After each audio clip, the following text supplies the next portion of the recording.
नमस्कार दोस्तों, बहुत बहुत स्वागत है आपका। दोस्तों, एक बड़ी खबर निकल के आ रही है बिहार विधानसभा चुनाव को लेकर, जहां पे इंडिया टुडे का जो ओपिनियन पोल निकल के आ रहा है वो सबको चौंकाने वाला है।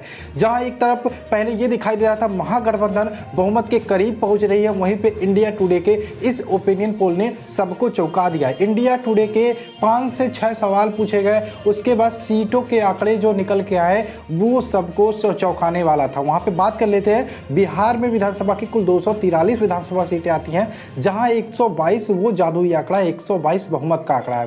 पहले चरण के चुनाव की बात करें जो 28 अक्टूबर को 16 जिले के 71 सीटों पे मतदान डाले जाएंगे, वहीं पे अंतिम चरण का मतदान 7 नवंबर को होगा और 10 तारीख वो तारीख होगा जिसका सभी को बेसब्री से इंतजार होगा। और यहाँ पे मैंने आपको बताया भी था, ये एलजेपी बीजेपी और जेडीयू से अलग होकर यानी कि एनडीए से अलग होकर चुनाव लड़ रही है, लेकिन हालांकि उसने बीजेपी के खिलाफ अपने उम्मीदवार नहीं उतारे हैं। लेकिन एक और बड़ी खबर ये निकल के आ रही है एलजेपी को लेकर कि एलजेपी ने 41 नए उम्मीदवारों की सूची जारी कर दी है, जिसमें 10 नए चेहरे उनको उसने टिकट दिया है। वहीं पे एक और बड़ी खबर मैं ये बताना चाहता हूं, बीजेपी के 6 बागी विधायक कहीं ना कहीं जिनका टिकट काट दिया था बीजेपी ने, कहीं ना कहीं बीजेपी ने जिनको टिकट नहीं दिया और वो बड़े चेहरे थे, उनको यहाँ पे एलजेपी ने मौका दिया है। इसके पहले भी मैंने आपको बताया था कि एलजेपी बिहार में 8 से 10 सीटें जीतने में कामयाब इस बार हो सकती हैं। वहीं पे बात करें, एक और बड़ी खबर ये निकल के आ रही है कि एनडीए जो बिहार में जेडीयू के साथ चुनाव लड़ रही है, वहां पे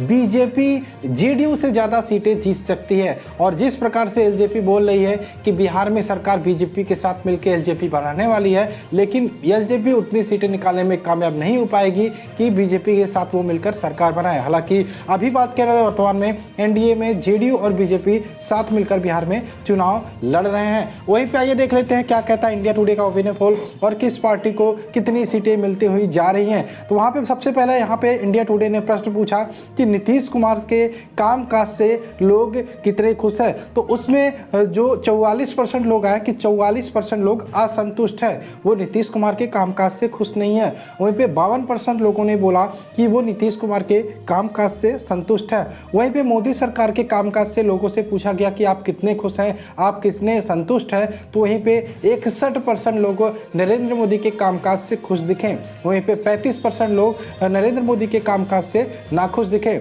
वहीं पे बात करें, लोगों से ये पूछा गया बिहार के लिए सबसे बेहतर मुख्यमंत्री कौन हो सकता है। तो यहाँ पे तेजस्वी यादव को लोगों ने पसंद किया 27% लोगों ने, नीतीश कुमार को 31% यानी कि नीतीश कुमार यहाँ पे बाजी मारते हुए दिख रहे हैं, चिराग पासवान को 5% लोगों ने पसंद किया।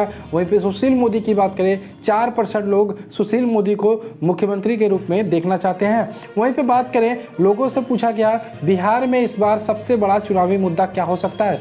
तो 29% लोगों ने कहा कि विकास बिहार में सबसे बड़ा चुनावी मुद्दा हो सकता है। वहीं पे 20% लोगों ने बेरोजगारी को बिहार के लिए सबसे बड़ा चुनावी मुद्दा माना। वहीं महंगाई को 11% लोगों ने, गरीबी को 6% लोगों ने, शिक्षा को 7% लोगों ने चुनावी मुद्दा माना।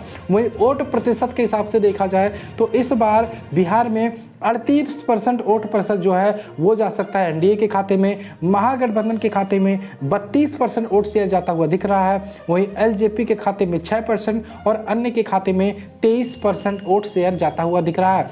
अब अगर जो इस वोट परसेंटेज को हम सीटों में कन्वर्ट करके देखें तो यहाँ पे बड़ी खबर आपके लिए हो सकती है कि जो एनडीए है उसके खाते में 133 से 143 सीटें जाती हुई दिख रही है। जी हाँ दोस्तों, एनडीए बिहार में वापसी कर सकती है और एनडीए यानी कि नीतीश कुमार सरकार बना सकते हैं। वहीं महागठबंधन के खाते में तो सीधा सा बात 88 से 98 सीटें जा रही है, लेकिन फिर भी पिछले बार के हिसाब से देखें तो महागठबंधन को यहाँ पे फायदा होता हुआ दिख रहा है। एलजेपी के खाते में इंडिया टुडे के ओपिनियन पोल के हिसाब से 2 से 6 सीटें जा सकती है। वहीं अन्य के खाते में भी 6 से 10 सीटें जाती हुई दिखाई दे रही हैं। दोस्तों, ये था बिहार चुनाव के लिए इंडिया टुडे का बड़ा ओपिनियन पोल। आगे के बिहार चुनाव के पल पल की खबरें जानने के लिए चैनल को सब्सक्राइब करना मत भूलिएगा।